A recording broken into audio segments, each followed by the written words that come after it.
Spreading the culture, no care what it costs. As almost a praise. Come make me tell you about the things them way at once.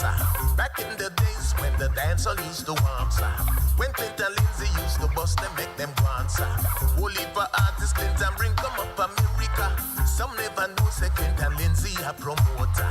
Bring up the biggest set of artists from Jamaica. Like Super Cat and Mr. Early be the doctor. Whole heap of artists no for them me can't remember. Who can remember when them used to keep Jamaica? The kind of show that used to give out no for water. To reggae artists round the world and from Jamaica. New York City where him used to do the radio. Back to Reflections with Clinton Lindsay. And as I've always said, we try to get the best guests for this program. And today is no different. Our special guest today is none other than BENAIAH. And we're going to welcome BENAIAH to Reflections. Good afternoon. How are you doing? Good afternoon, sir. I'm doing well, thank you. You are one of those artists that, when I first came to Florida 20 years ago, who I didn't know from the New York end, like the Kashif, Lindo, and the Hopeton and those guys. Right. We already knew them being in New York. Right. But you were one of the first artists I discover here in Florida that I didn't know of in New York. Yes. And to my surprise, you were in New York. Yes, I went to school there. You went to Grew up school in New York, You went- almost. So take us back to your, before we get any further, take us back to your New York days. When did you come and when did you leave for Florida? Well, to tell the truth now, I came to New York in 1969. You were one from the 60s, brethren? Yeah, 69 I came to New York and I was going to Wingate High Wingate School. in good In old Brooklyn. Yes, yes. I lived in New York for probably about 10 years. Okay. Played with a lot of bands. Give us some examples. Some example, Blues Busters, Hugh Hendrix Buccaneers, Yeah. the Debonaires who I played with, who performed backing for Bob Marley, Yes. Peter Tosh. And, Yes, yes. Yes. Because when they first came, at the time, the Wailers with Right. Family Man and those guys weren't a part of it. No, well, they probably was a part of it, but they didn't come up at that time. Right, It was a New Year's Eve the show, I can remember it like yesterday. Even In the John Holmes was Bronx. there. Yes, There- in the yeah, Bronx. yeah. Even John There was Holmes a on there. dispute with a lot of people. I was of the understanding that their first show was in Boston. Okay. And Copeland Forbes, you know, Right. that walking encyclopedia. Yes, I'm have a joke about that too because Bob Marley, Peter Tosh and Bunny Wailer, them come in without visa, them just get a story at the airport and them let them in. Not like no. Oh yes. No, yes. no 9/11 business no, that time. Yes. You know? So you were part of that band? Yes, the right? Debonaires. I The was playing for Debonaires. the Debonaires. And back then. what did you play for them? Guitar. You played Yes, guitar. guitar was always my instrument right through my career. Right. Until about 1985, 86, when Carlton Coffee was in the group. We formed a group named BENAIAH, Asaf. The backup singer's name was BENAIAH. BENAIAH. But Carlton Coffee decided that he wants to take the name when he was leaving the group to go over to Inner Circle. But I remember Carlton Coffee from New York also. He entered that festival, that New York Song Festival. Right, the festival. That Kenneth Williams was Right, doing. exactly. He entered that. Yes. So it was during that time? I'm not sure if it was because when Carlton came to Florida, Okay, when he came. he would go back and forth. Yes, yes, it was yes. just him came, so maybe he had just left that. That side. Yeah, but I don't never recall him going back to New York until him. So it would be before. Yeah, that. exactly. So, I'm always curious because I'm a transplant myself. I came here and I learned that term. Right. Why did you leave New York to Florida? What was your reason? Well, number one, when I was in New York, I lived and went to Connecticut to live. Hartford, oh nice. And I didn't find no good musicians up there to play with. And So you were following the music? I was following the music, and when Okay. I came to Florida, my parents moved to Florida, and I came down here one winter time, like November, December. Oh my, that would change your mind. I couldn't believe the weather, man. Yeah, and I yeah. said, no, man, this year, so I'm going to live. Yeah. So I actually, you believe it or not, I actually drove away from Connecticut in the car by myself with my clothes and leave my family up there. What? Yes, I'm telling them I'll come back for So them. what they told you, just take 95 south. All the way. All the way. All the way. Easy so, to find. Yes. It took you about 2 days, being that Yeah, well, it's a 24-hour ride, you know, Right. so yeah. But yeah, so when I reached down here, I just went in my parents' house, and then I met up with some musicians who knew me from back then. And then we were in a band called Immortals. Immortals band. There's a Chinese man used to own it named Louis Chase. Okay. And then I went back up to Connecticut now and To get your sell clothes my- and stuff. No, this was sell my house and come down. Okay. And then Carlton tell me that him not with Immortal no more, so make a farm a thing and we won. So that's how BENAIAH came in the picture. Okay. So BENAIAH initially was the name of a band. No, BENAIAH was the name that was given to the backup singers in the band. Asaf was the name of the band. Right. But because Carlton was the one who came up with the name Asaf, him say him taking him name with him. So I said, what kind of foolishness is that? Going to a big group in a circle. In a circle. What You you do with with that Asaf? So him gone with it. So the girls them say, you sing. So that's when I start do my thing. But before him leave, we were recording together. Okay. Yeah. So how do you compare what's here in Florida comparing to what was in New York? The fact that you stayed, I mean, maybe that's where the answer lies. Oh, it was night, but like night and day. There were better musicians here than what was up in Connecticut. Right. Yeah, and that was what impressed me as as a musician. Right. I wanted to be with the great musicians. Of course. Yeah. And I would assume when you came in those days, most of the action was in Miami. Yes, we used Stayed up that area there. Well, not really so much Homestead, but Miami. You had different clubs.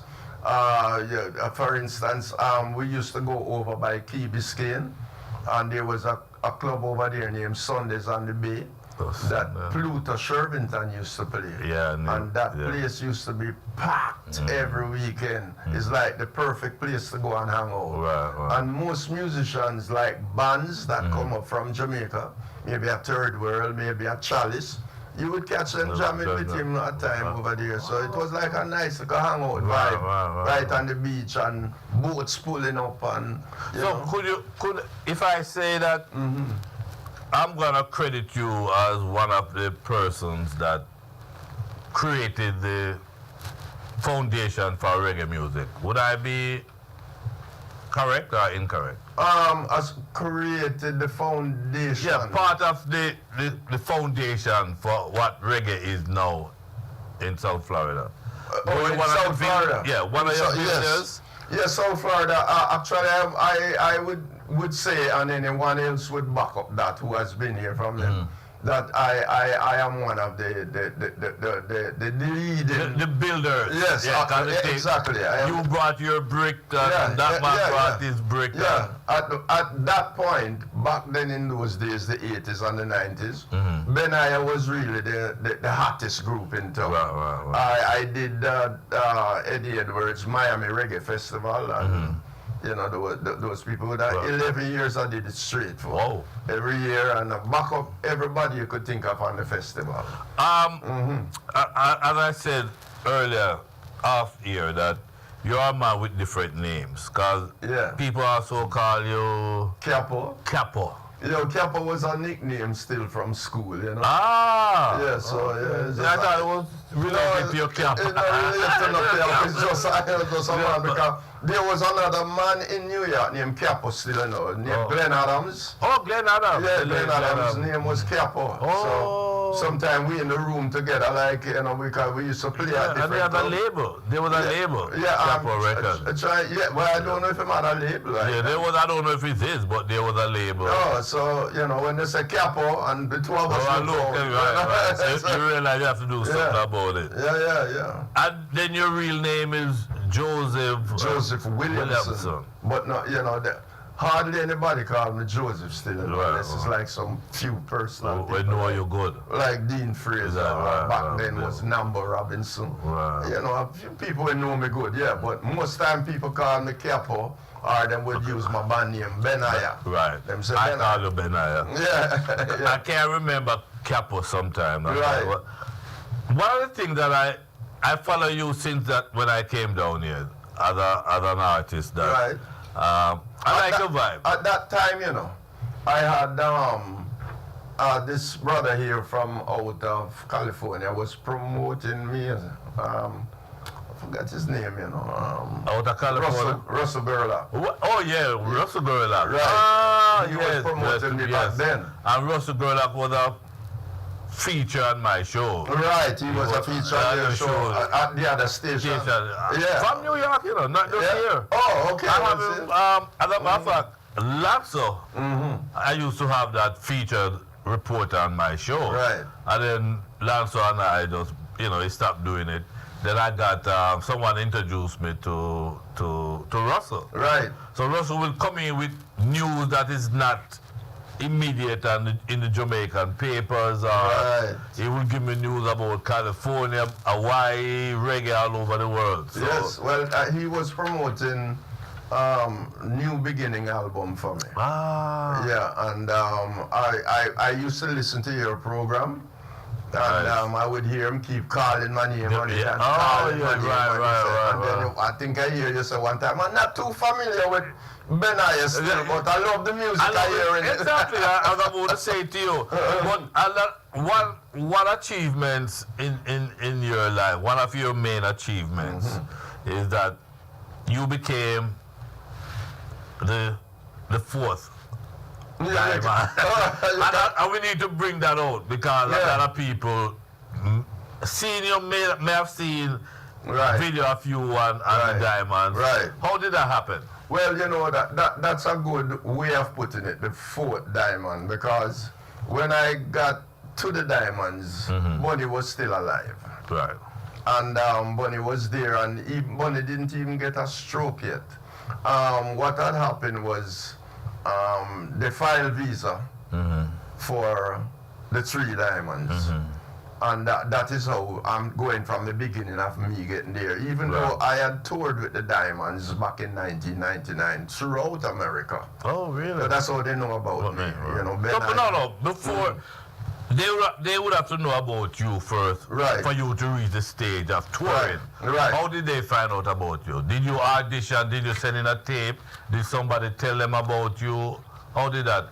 The first initial stage of you joining them. Okay, so back in 1999, when I was the one who I think approached Bunny, because they always hear about BENAIAH. Okay, right. So when I saw Bunny at the airport, I didn't see Tabby and Judge yet. Yeah. And Bunny said, yo, when the man them come, see the man there, you know, see the man there. And they talk about you already, obviously. And then them start talking, and we say, all right, I can get some tours going in. Them say, all 3 of them say, do your thing, man, just do your thing. You know, have a number, call me when you're ready. So I was working with a booking agency called, the person's name is Will Grinnell. Origins Music. Okay. He was out of Rhode Island. Rhode Island. And I used to book tours with him because I would book like Marcia Griffiths and BENAIAH. So you were also a booking agent, brethren? No, I worked with the booking agency as the backing band to get going. Get work going for the group. And so the booking agency would work with me and say, who can we get now? And I'll tell him and him put the tour together. So even before Diamonds, we did go on the road with Marcia Griffiths. So anyway, back to that now, when them said that, see the Monday, I call Will and I say, oh, we want to put a tour together with the Mighty Diamonds. And him said, boy, that sounds good, I'm excited. Because, you know, Mighty Diamonds have strings of hits. Oh, gosh. Strings of hits. No need to mention that. It's that voice is an unreplaceable voice right now. And so we put the tour together. It was a 5-week tour. And what a date that? Yes, I called Nambo and Chico and tell them that I need them to come with me. Chico Rodriguez. Yeah, no, Chico Chin, trumpet player. Oh, okay. Yeah, and they were at that time the Ras Brass. Ah. Right, but yeah. Dean didn't come, so the two of them come, and we drove from here in a big motorhome, you know, to California and start the tour. There, wow. And then we. But at the time you were just in the band. You weren't part of the. I was not a part of the Diamonds. Mighty Diamonds at that time. I was just the guitar player and BENAIAH. And BENAIAH, the backing band. Yes, okay. I brought my singers and we opened every show. Because we booked the shows then with Diamonds to get the name out there exposed. But isn't that a way of auditioning too? No audition. They can't see you. What you doing? I say, yo, are you there now? Yeah. Well, guess what? No. Indirectly, then. Yeah. Let's put it that way. Indirectly, you probably were auditioning, not knowing. Not knowing, because when we come off stage at night, then we'd say, "Well, they sound good still, you know, there you go. They sound good." And then, a matter of fact, to tell you the truth, with no apologies to it, we played in Chicago at yeah? Yeah, man, we played in Chicago, not Wild Year. Not Wild Year. It was House of Blues. House of Blues. We played House of Blues, and when BENAIAH hit the stage and start murder the tune them, is we get the biggest ray diamond over diamonds that night. Okay? So that's a big step. Yes. So when was it official now that they're gonna ask you to come and be after Bonnie got No, what had happened was Judge called me and said to me, and this is his words I'm telling you. Boy, Capo, nobody no want to have nothing to do with the Diamonds right now, you know, because them say, boy, them no have nothing to do with people who are fly and waiver, and right now things kind of rough. In terms of work permit issues. Work permit issue, and nobody don't want to spend no money. It's scared. It's not certain. It's not right, because in other words, if a promoter or anybody say, all right, we're going to go run Diamonds now, and them hear that why Tabby didn't get him visa. Yes. That's the chance he was talking about. And that's justifiable. Right. Me as a promoter now could book a date, right, not knowing. For sure. That especially the lead singer. That him not because, sure. Yeah, if Tabby is not with them. But that had happened in New York before. I've heard. And you know that the you reception. And you know the reception wasn't good. Okay. And the only, they had never advertised or mentioned that Tabby wasn't going to be there, you know. Yeah, well. All the commercial was the Mighty Diamonds. At the night of the show, you realize that Tabby was missing. I am glad you said that, because hear what happened now. I'm gonna get to that, but because you asked me about Mighty Diamonds and my experience. Yes.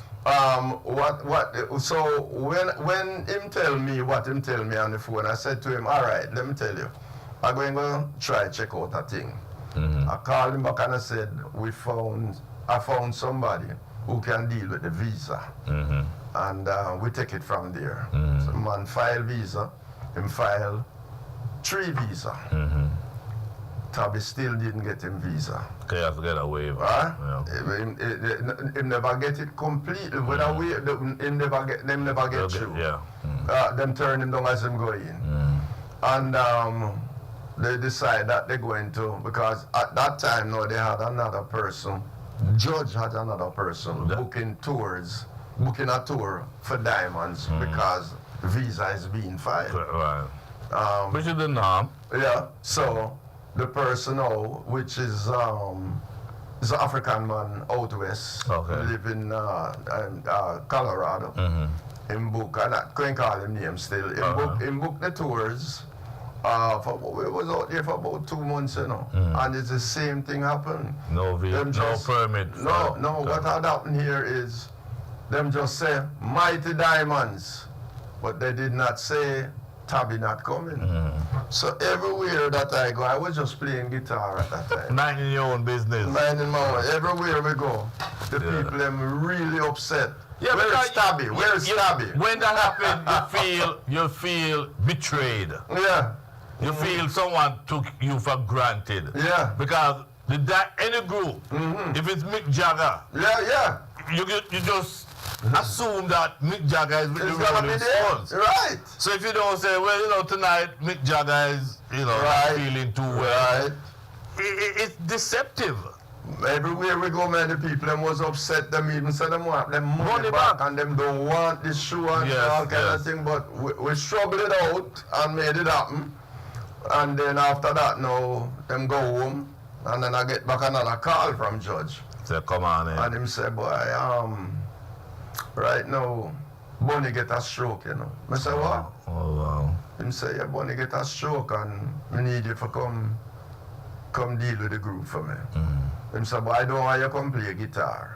That is time. No, we need you. I want you to come sing. Yeah. I said, all right, it's a pleasure to come and sing with Mighty Diamonds. Of course. And believe it or not, when we went on the road, we had some very good times, some great times, even in Europe. Yeah, I've seen the videos. How long overall, when you add it up, how long were you with them? 7 years. 7 years. 7 years. And I booked 4 tours in the 7 years. Nice. Yes. So you weren't just like a temporary replacement. You were like I was everything. You were I was tour driver, manager, booking agent, everything you could Stage think manager. of. Musical director, because sometimes we go on. One thing you weren't doing. Yeah. I can tell you one thing you weren't doing. Yeah. And I always complain about that.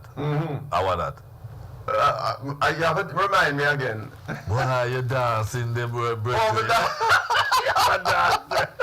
I never remember that part. It's not you. You're not the only one who did say that. Another man tell me, so boy, You just dance on your own. you sound good, but you can't dance. So me I say, I want that never really look back and find a video. Yeah. You were just in a world by yourself when it came to the dancing. You were just. I tell you what. Let me show you something now. Why some of that really occur. We went to Paris. We did shows in Paris, and then we went to, I think, Belgium, or one of them places that they claim a club there. I think it's Utrecht or something like that. Okay. And we flew from there to Reunion Island. We stayed in Reunion Island for about 3 days. Did a show there. Really nice place. Reunion Island is off the coast of Africa. All right, so it is an 11-hour flight to fly from Paris. And you have reggae audience in that place? Yeah, man, the place cock up, man. How will you say? And yeah, and a lot of artists go over there at times too. Wow. And we flew the 11 hours going back. So when we fly 11 hours going back, we had to drive now another 5 hours to go to Belgium to play. Whoa. And when you check it out, I can't really go on the plane, and as you take off, you hear pure big snore like I hear from You're me can't. You're nervous when you fly? No, I'm not as nervous as Dennis Brown used to be nervous, because I did a lot of work with Dennis Brown. So he used to be nervous. So you are really an all-rounder. Yeah. I've heard that term used, because one of the last times I saw you was at the Jerk Fest. Yeah. And you were at the mixing board. And I'm like, you never tell me come tap on your shoulder. Yeah. No. Yeah. You were so into it. This is where I said you turn right. Well, guess what? I had my own sound. Oh, Because I figure, sometimes when you have a band, the sound can flap you, So I started to generate my own sound. And I was doing a cruise ship. For about 9 years, I did that ship. Every year, I'm on the cruise providing sound for everyone that you think of. Luciano, Fab 5. wow. So, brethren, you need to start get a ghost writer. Yeah. I start to put down. No, seriously, because you are a living legend. Thank Not just you. a man just do things. Yeah.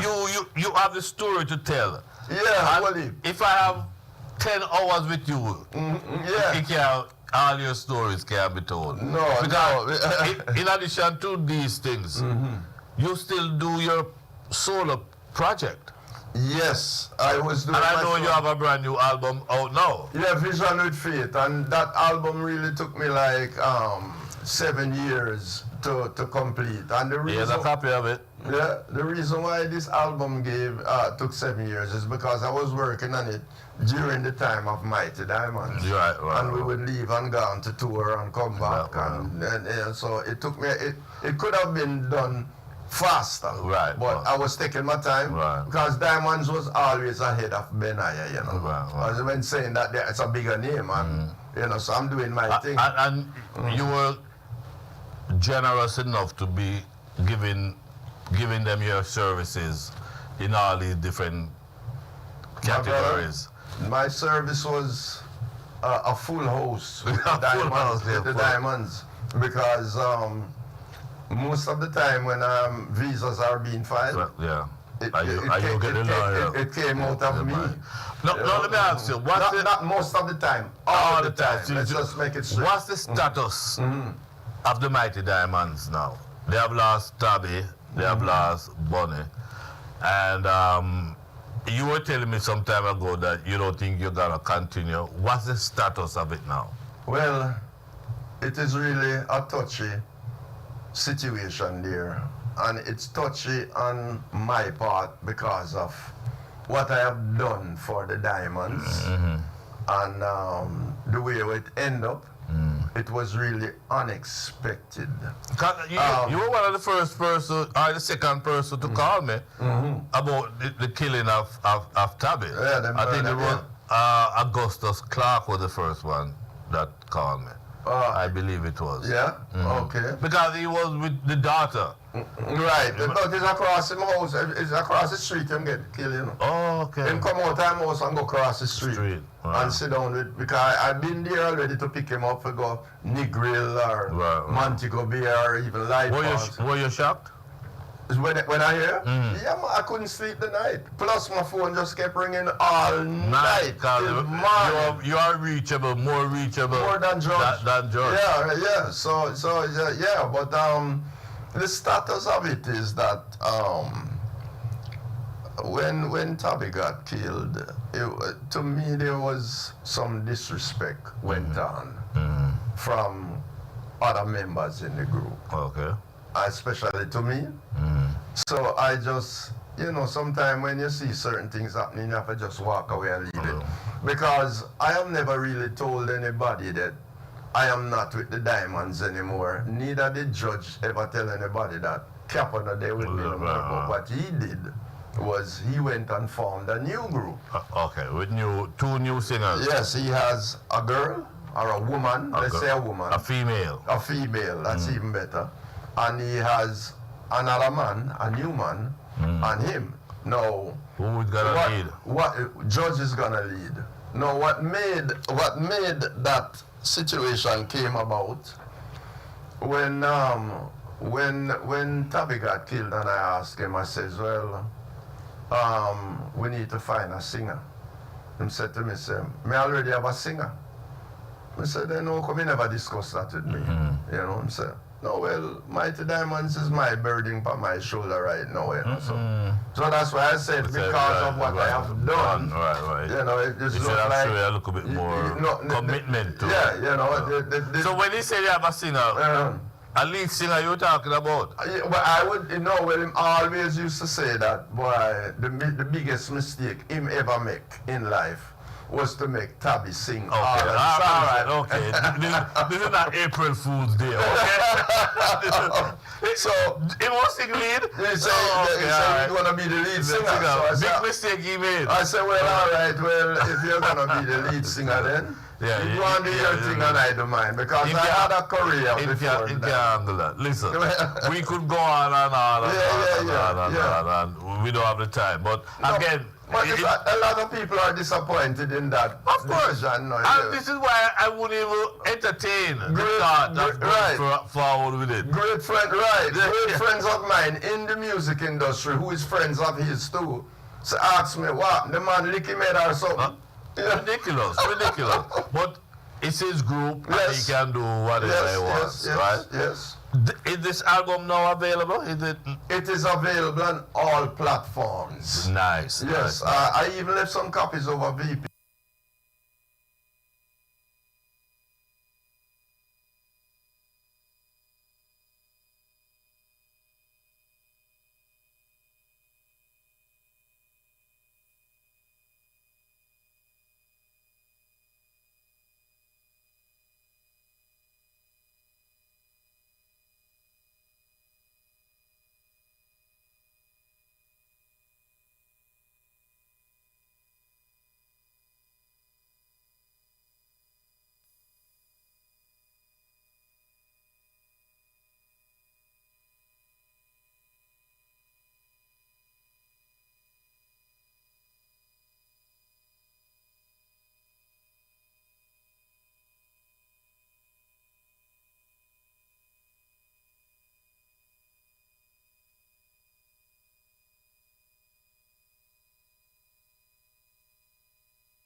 Come make me tell you about the things them we at once. Back in the days when the dancer used to warm, when Clinton Lindsay used to bust them, make them dance. Whole heap of artists Clinton bring come up America. Some never know say Clinton Lindsay a promoter. Bring up the biggest set of artists from Jamaica, like Super Cat and Mr. Early be the doctor. Whole heap of artists nobody me can remember. Who can remember when them used to keep Jamaica? The kind of show that used to give out no awards to reggae artists around the world and from Jamaica. New York City where him used to do the reggae.